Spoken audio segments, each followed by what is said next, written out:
E o preço do ovo disparou em 2023 e chegou à maior alta em mais de uma década. Apesar da inflação estar em queda neste ano, o produto está na contramão e no acumulado de 12 meses tem aumento de quase 23%. Esta é a maior variação registrada desde julho de 2013, de acordo com os dados do IBGE.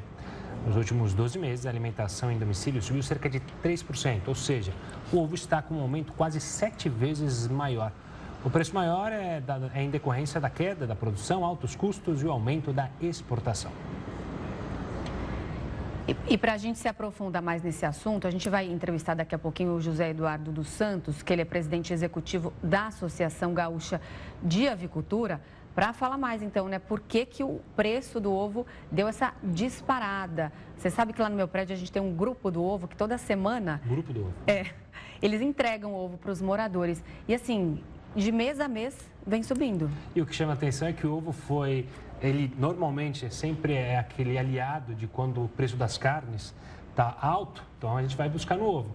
O problema é que a carne baixou, mas o ovo subiu. Então, muita gente achou até irônico. Como é que agora o ovo foi aumentar enquanto as carnes estão baixando? Mas vamos entender melhor isso, né? Exatamente. A gente vai conversar então agora com o José Eduardo dos Santos. José, você está aí? Está ouvindo a gente? Uma boa noite.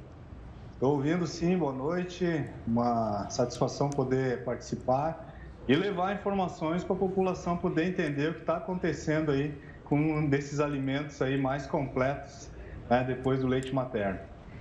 Exatamente. A gente estava comentando aqui que no ano passado, quando a gente viu a inflação disparar, principalmente nos preços dos alimentos, a carne subiu demais e aí substituía essa proteína pelo ovo que estava ali, era, né, proporcionalmente mais barato. Mas agora a gente vê essa disparada nos preços. Eu queria que você explicasse para a gente o motivo e se existe um único fator ou se é um conjunto ali de fatores que levam a essa alta no valor do ovo.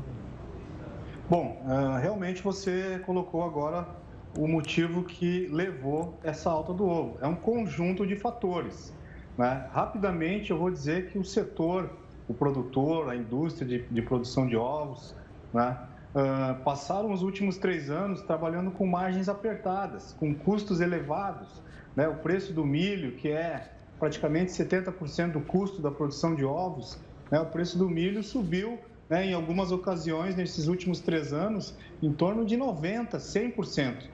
E o produtor não conseguiu acompanhar essa margem. O que aconteceu? Ao meados do ano passado, 2022, e também ao final do ano, para ele não entrar em colapso e parar de produzir, até faltar ovos no mercado brasileiro, alguns produtores e indústrias, né, tomaram a iniciativa de reduzir a produção. Final do ano, reduziu a produção para continuar produzindo e não sofrer tantos impactos que vinham acontecendo do alto custo. Em paralelo a isso, nós tivemos um caso de influenza aviária nos Estados Unidos, que é um dos principais produtores e exportadores mundiais, que dizimou um plantel de 70 milhões de aves poedeiras, as aves que põem ovos, e automaticamente afetou o mercado, faltando ovos nos Estados Unidos e muitos países da Europa.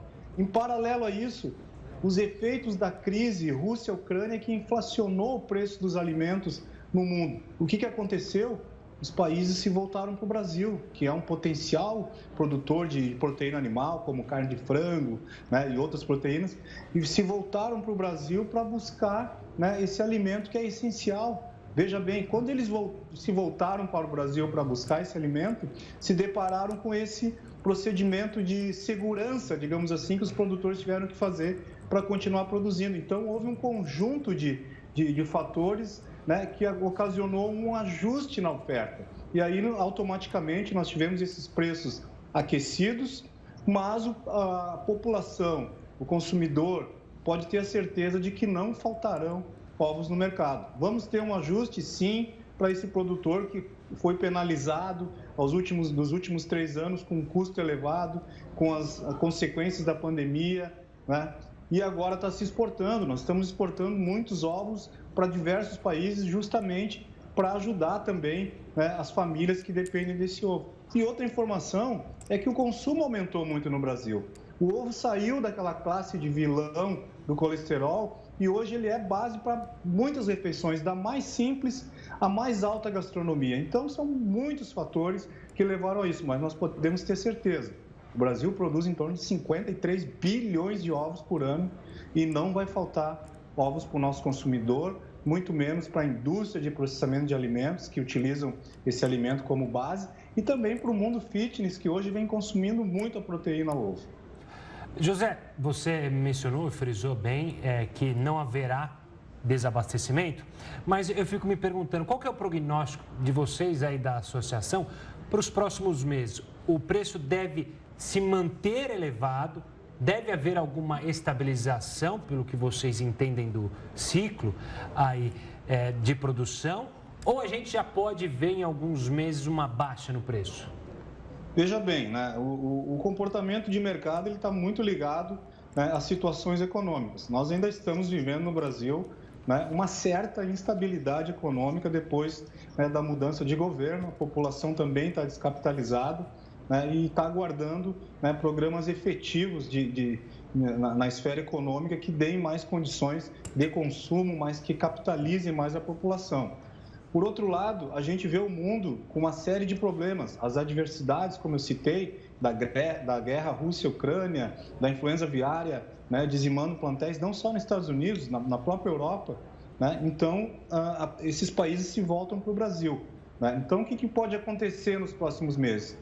Nós devemos manter esse patamar, até porque nós não queremos espantar o nosso consumidor, né? Muito menos fazer com que ele não tenha acesso a essa proteína, que é uma proteína versátil, como vocês mesmos resgataram recentemente, né? Lá no auge da pandemia, quando ela começou, as pessoas praticamente zeraram as prateleiras do supermercado com medo de faltar alimentos e foram buscar esse alimento que pode ser base para muitas outras refeições. Então, isso está na consciência do setor, isso está na nossa atividade como avicultor de manter o nosso compromisso. Então, sim, o produtor, o consumidor nunca vai ser penalizado. Nós temos que ajustar o outro lado, buscar a capitalização do consumidor, da população, aumentar a empregabilidade, melhorar a empregabilidade e trazer programas de governos efetivos para a população, sim, né, não sentir tanto esse efeito e o produtor poder adotar essas medidas